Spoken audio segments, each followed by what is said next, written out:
So if we have to start thinking about planning this dedicated processor, which is going to be a pulse generator, right? The first thing that has to come into your mind is just remember or talk about the devices that you've been using in chapter 1 and chapter 2, because a dedicated processor is an architecture based on a data path that is going to contain operational resources and a control unit which is going to be a finite state machine. That is right, okay? And then something else, like a clock generator. But if you have to imagine what is going to be inside every one of the blocks, you better go backwards and remember what you've been learning in chapter 1 and chapter 2. For example, of the 3 blocks that you are going to find in a dedicated processor, this is the control unit and the data path and the clock generator, perhaps the block that has to be easier is the clock generator, because it is a kind of a standard architecture that we have in the web, and so you probably will require frequency dividers, okay, and T flip-flops.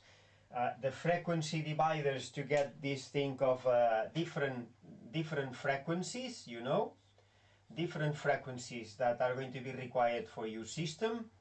Okay, for example, 1 second frequency for 1 second period, you know, 1 Hz for running an intermittency on a given LED, so the machine can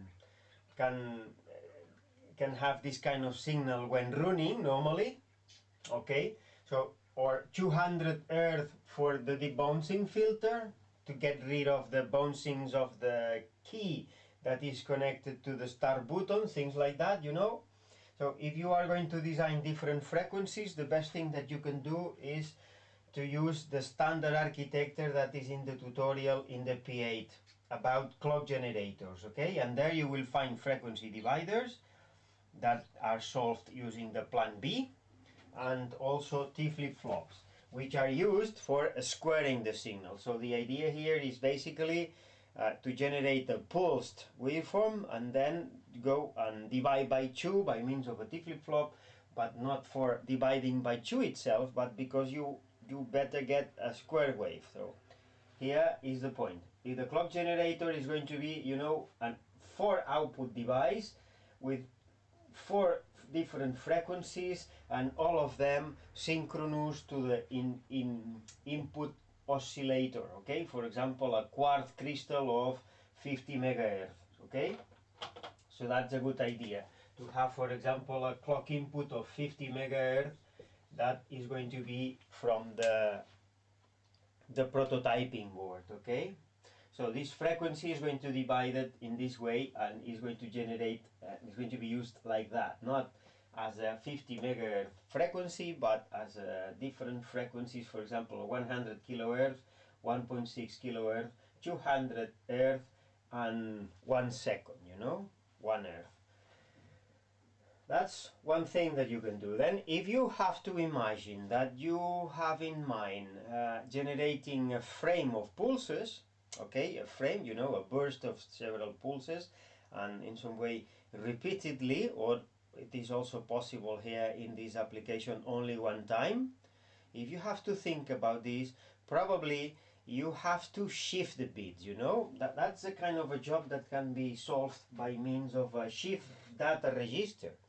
If you have a shift data register, okay, that is very possible. You load the register in parallel, and in which way you are going to load?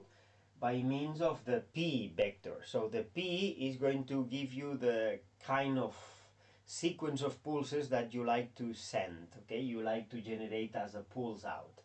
So it is right to imagine, because you know this can be in 1,000 ways, but if you've been studying shift registers, it is a good application for this kind of registers, that one, because you can load in parallel the pattern from Q15 down to 0, because you have 16 bit pattern here, you can load them in parallel, and then you can send them one bit at a time and through the right serial output. That's one way to do it. Okay, so thinking about the shift data register is going to be very convenient.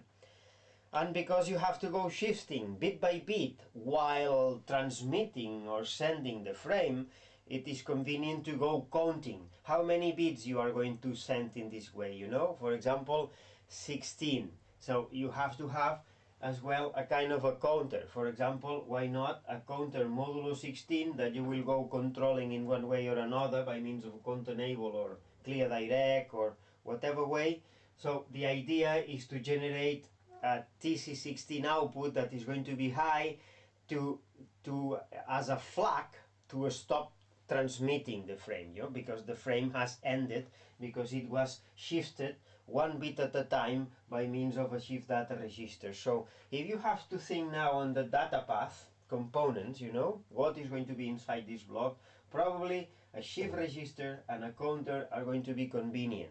Okay, one of them to generate the pulse output, for example, the right serial output of the shift data register, and another to generate a kind of a status signal so that the control unit, the finite state machine, will stop and then it is going to do what goes next. And after finishing the transmission of the frame, what goes next is to generating the end of frame pulse. So this is something that the finite state machine can do because it can be advised, it can be indicated that way by means of a TC16 signal, something like that, from an internal counter of the data path. So this TC16 may be a kind of a status signal for the finite state machine. And that is basically the main points here, right? This is basically the main ideas. But there is something else if you like to go to the end, because here it is the idea of sending a single frame or sending the frame repeatedly by means of a delay, precisely a programmable delay. This is why you have the TD, okay, the TD vector, 3 bits, so that accordingly to the given specifications you can choose 000, which means a single event, or you can choose between 001 and up to 111, and in this way what you mean, for example, is to go selecting between 1 second, 2 seconds, 3 seconds of delay between frames. Alright, so you can do that kind of periodical pulse generation using these delays and programmable at the same time. For example, if you think in something like this, okay, why not to think about a ROM chip that is going to generate a pattern or a number, a 20-bit wide number, you know, that length, because you may think about connecting the ROM to something like a down counter. That's the key idea if you think about implementing delays, okay? If you think about this, you may imagine that you load the number in parallel. Imagine that, for example, that you load the number 100. If you load 100 in parallel into a counter, that is going to go down. You know, after counting 100 clocks, you will have a timeout signal. So that is interesting, okay? That is a very convenient thing. So why not this number, this 20-bit wide number, is applied to a down counter of this size? Because in this way you can load the number and then go dividing until you have the right timeout period. 1 second, 2 seconds. So you see, you maybe very well by means of this ROM generate 7 different numbers, each one's meaning 1 second, 2 seconds, 3 seconds and the like, and this is what is applied as a data in into a down counter. So you load the number and then you order, you know, you order going down. So you load first and then go down to 0, and when 0 you have another flag. That's the point. You have another flag so that you can stop delaying, and now is the time of generating another frame. So that's convenient, right? So you see, the The data path may contain also, if you like to do that design phase of making the frame periodic, that way, to add into the data path these two extra blocks, a down counter and a ROM, right? 8 memory positions per 20. That's the size of the ROM that you need, for example. And why 20? You may ask why 20. Well, I've got some estimations here or some calculations. 20 bits because, for example, if you think that the clock input for this down counter is from the system clock, 100 kilohertz, this is more or less what you need to go counting, or the size of the counter, if you have to generate 1 second, 2 seconds, 3 seconds signal, okay? Timeout signal. That's what is required. You have to go counting that many number of pulses, okay? And finally, there is the idea of managing the start and stop. That's another property which is, you know, confusing and complicated, if you like to talk about this properly. It is complicated because, first of all, a key, you know that the key is a mechanical device that has two nodes, one connected to the ground, for example, and another connected to the resistor and then to the VCC. This is a kind of active law button, right? And it has a mechanical spring, and every time that you click the button you are generating bouncings. So in the end you have a kind of a noisy signal that is not convenient in any way for application to a very to be applied to a digital system, okay? That's not a good signal. So this is why you may connect the start button to a system like the debouncing filter that is explained in P6 as an application of a finite state machine. And this debouncing filter is going to be like a low pass filter, so you will get rid of all the noisy bouncings and you will generate a clean pulse, right? Active high, like this. So this pulse is convenient because this is very well a clean digital signal that can be for starting the sequence of sending frames, okay? That's right. But then there is a final property, okay? This is one thing. That is one thing that you can do very well. Organize the bouncing filter to clean the noise from a push button. That's one thing that you can do very well, and it's correct. But then you have to think about this a little bit more. Why? Because, you know, it is the same button that is going to be used for stopping the sequence as well, right? So, and that's another thing, right? Let's start the sequence now, and then using the same button, let's stop. But you know, the features that you know, the specifications of this application tells you that you click and the machine do not stops automatically. It works until the end of the process. So if, for example, it is in the middle of a delay situation, you know, if this down counter is counting down and it is not yet the full second or the full period of 4 seconds that you are delaying for the next frame, if you click stop, I mean another time the start button, what has to happen here is the machine do nothing but continuing with the delay and then sending the last frame. And then after having sent the last frame, now is the time to stop because you click that, okay, in the middle of the process. So that's the thing,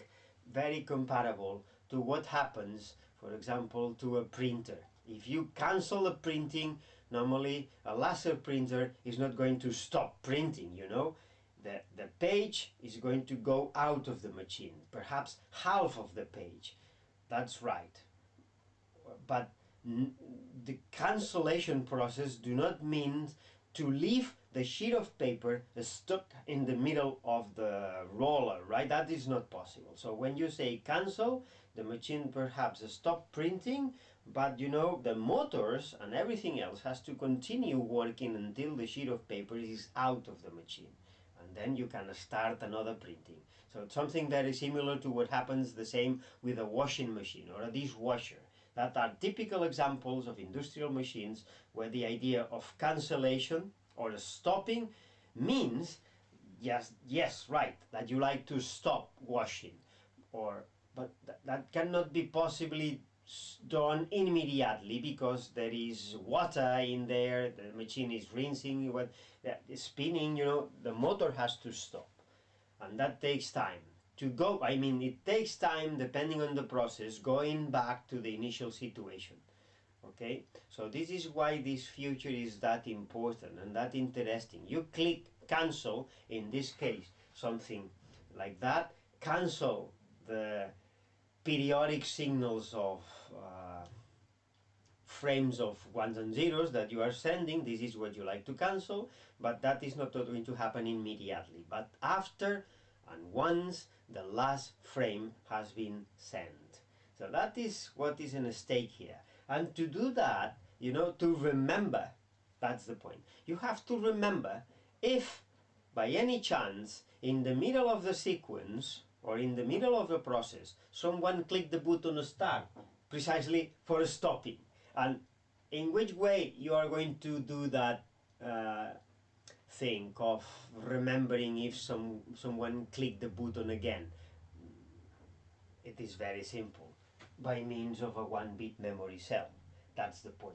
So for example, an RS flip-flop can be convenient for you to do that thing. So the debouncing filter can be connected to the set signal of a RS flip-flop, and in this way, you know, the Q of this device is going to set high even if the start or stop button disappears. It's going to be high. So it's going to be kept high. How long? Well, as much as you like. There is only one way to reset the Q in a RS flip-flop, and this way is precisely, or by means of a GK flip-flop, this way to toggle the output, because it's 1. If you like to toggle the output to be 0, the only way to do that is by means of a reset signal. But this reset signal has to be generated by someone. Who is going to generate the reset signal of this memory cell?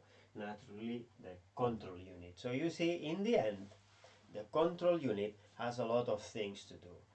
It has to generate the end of frame, has to generate many control outputs, okay, many control outputs for the different devices, for the down counter, for the shift register, for the counter modulo 16, okay, and then the control unit has to generate as well the clear flip-flop signal. You see, that's a very convenient name. Let's clear the flip-flop that is storing the bit, which means that the user like to stop or to start. That's the way, okay? So you see the point? Now, after all this time, we do not have yet a perfect schema or a finalized schema of what is going to be the architecture of this application. But now we've been browsing through many blocks, and probably now the next step, you see in this same planning stage, is to go now and invest some time trying to guess in which way, for example, these kind of devices may be connected together, and when one of these devices is going to act and when another one is going to act, because probably all the devices do not have to work at the same time. That is why perhaps now it's time to go back to the timing diagram that we had studied in the specifications and see if we can imagine when every one of the devices may be working, okay, and when these devices may be idle. For example, to tell you something, the shift data register is going to be idle, doing nothing, not sending bits if the machine is in a stopped state, you know. So in this way you will get a good idea of, you know, not only of the final architecture, but a good idea of the many states that you have to implement in the finite state machine, right? So that's a kind of a continuation of the explanation of the planning and of this, you know, demonstration exercise. So just a few minutes more about this idea of how to plan this circuit. This time observing again in detail, you know, or just give another view of the timing diagram. So you have to imagine here a very high speed system clock, right? Something that is going to be very fast, and then you in some way or another have to be able to detect the start button. So one of the rising edge of the system clock will detect the start button. Okay, so this is the system clock, and we call that, you know, not like clock, but sys clock squared. Okay, one of the signals, the system clock. That clock is ticking at very high speed, and so naturally when you click the start button, this start button is going to be detected. And now you can imagine a state machine that after this is going to start working. Okay, for example, in which way? Well, the first operation, for example, may be very well sampling the value of the P vector, okay, because this P is going to determine which frame is going to be sent or generated. So that's a good idea. After detecting the start button, is a good idea to sample the value of the P, okay? And then at the same time, why not sample the value of the delay, you know, a 3-bit vector this time, to select between 1 second, 2 seconds, 3 seconds, or even 0 seconds, you know, one time event. So you sample the value P and the value delay, okay? Understanding that this signal can change anytime, because this is something, this is information, this is what we call information, and is the user who is going to click the P or the delay by means of a knot or by means of any way, you know, a keyboard. So in the end you have the meanings of typing in or stating which is the value of P and which is the value of the delay in the system. So very well, this is the time for sampling it after having detected the start button, because now the machine has to start doing the job of generating the frame. And this is what has to happen in some way from now on. After the P has been sampled and the delay has been sampled, you know, the machine, the next thing to do for the machine, immediately after, or perhaps some clocks later, because, you know, it is time for preparing the shift register and preparing the counter, so you have to examine this. So this is only some kind of approximation. Immediately after the next clock, or 2 or 3 clocks later, that depends on the number of initialization states that you have to put here for the data path, you will start generating the frame. For example, this was the same as in the previous picture. So you generate a 1 and then a 0 and then a 0 and then a 1 and then a 0 and then a 1, a 0, a 1, a 0, 0, 0, 0, 1, 0, 1 and 0. This is the 16-bit frame that is going to be generated. After which you will generate the end of frame signal. And let's understand that, for example, this you know, flag is not in the frequency stated for the frame, because the frequency stated for the frame means that the one of these the time in which every one of the bits is here is just 1.25 milliseconds, which is equivalent to frequency, you know, 1.6 kilohertz. This frequency is called, I remember, something like clock you know, this clock is the clock frame squared, you know, 1.6 kilohertz. It is an independent thing. One thing is the frequency or the pulse duration or the frame bit duration. Well, this is one thing, and then another thing is the duration of the system clock. Okay, so the end of frame, it is very well understood that it is better to be an end of frame pulse the duration of the system clock. Okay, for example here, if the frequency or the period of the system clock is 10 microseconds, which is equivalent to a frequency of the system clock squared about 100 kilohertz, if this is the point, you know, the period, the duration of this end of frame pulse is just 10 microseconds, exactly. And then after this, you know, because you have the number that is here, the delay sampled at the very beginning of the sequence of operations, now you can apply this value here. Okay?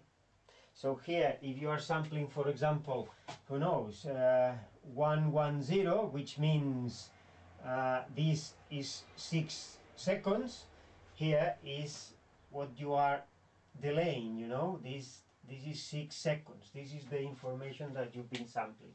The same way that the pattern of this frame is what you've been reading here after sampling it at this specific rising edge from the system clock. So very well. And then another time, because, you know, unless you are clicking the button start again, this is going to go repeating once and again, all the time the same thing. Another pattern and another delay and another pattern and another delay. That's until you click the start button again, just to stop the sequence when this idea of delay and pattern finished. Okay? That is what we have decided to do. So now that you've got this vision again of the same problem, perhaps it is time to annotate something here. For example, you know, you may imagine that up to this point, before this one detection in the start button, okay, before this, the system is idle, doing nothing, waiting for instructions. That has to be the initial state. Then you may imagine that here you have another state, which is initialize the sequence or initialize the database, you know. And 1, 2 or 3 clocks, that depends on the way you are doing it. 1, 2 or 3 clocks, system clocks, you know, for initializing the sequence. Okay, initializing the sequence, which is exactly initializing the data path. Okay, that's the way. Okay, giving orders to the shift register, giving orders to the counter to start counting 1, 2, 3, 4, 5, 6, 7, 8, and the like. So this is for initializing, and then you have a lot of clock, a lot of period here. You know, these many periods of time. This is for frame generation. You know. So if not now, but at least you have an idea of the many states that you have here. And the end, you have another state which is very short, and this is for end of frame generation or end of frame pulse. You know, it's a good idea to call that end of frame pulse that way. All right, and that's not all, because what goes next, you know, is the delay. So you see, the delay is something similar, activating the down counting, okay, to which, for example, you have loaded the 20-bit value that came from the ROM after having selected the memory position number 6. So this is yet another state. So this is the delay time you know, and then you may say that after this delay time, if there is no end, if there is a repetition, you know, like here, I have not considered another start button. I could do that, for example, here.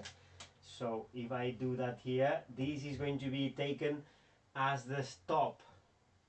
Why? Because now you have a 6 here, so this means that this pattern has been repeated many times, and then you have a stop. So after this frame and after another time delay, you see,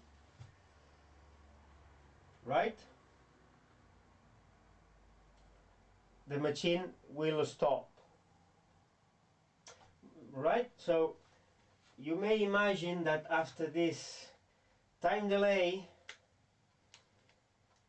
it is the end of the sequence, or the end of the finite state machine. So this is very well the last state, unless you have to stop, right? Because if you have to stop, there is another state here, but not now. If this is the last state, you may imagine that from now on, you see, you have to go in some way idle for 1 bit, idle, or, you know, initially idle, or data path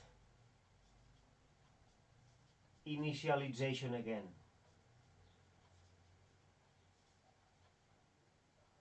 just to generate another identical or not frame, because you see, this is time for sampling another value, if that's the case, in the delay or the P.